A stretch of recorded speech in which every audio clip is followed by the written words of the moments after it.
Kita berdila Sadaqallahul Azim. Hai, Zami. Assalamualaikum warahmatullahi wabarakatuh. Salam sejahtera. Saya Kasina Kaisara binti Effendi, satu pengacara anda pada hari ini.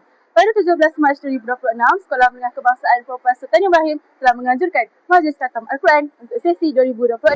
Jom kita saksikan.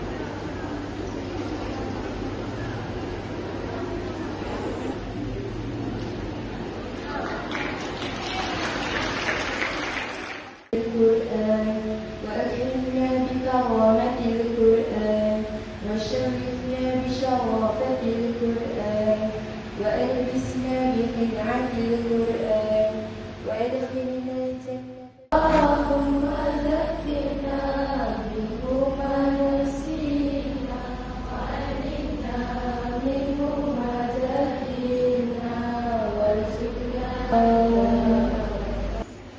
يا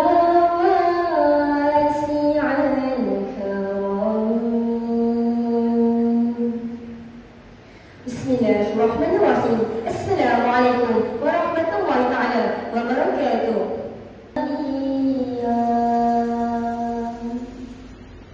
Allahumma shalli ala Muhammad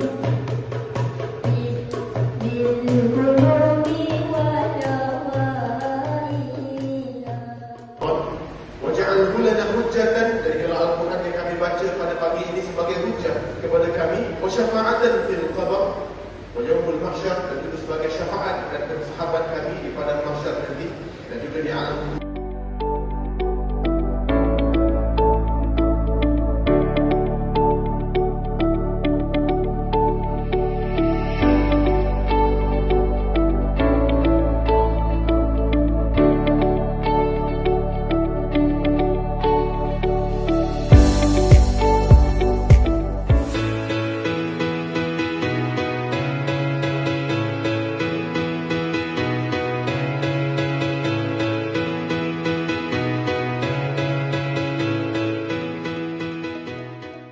Itu sahaja ringkasan video pada kali ini. Jangan lupa like, subscribe dan share untuk ringkasan video yang seterusnya. Selamat berpuasa dan selamat hari raya semua. Bye!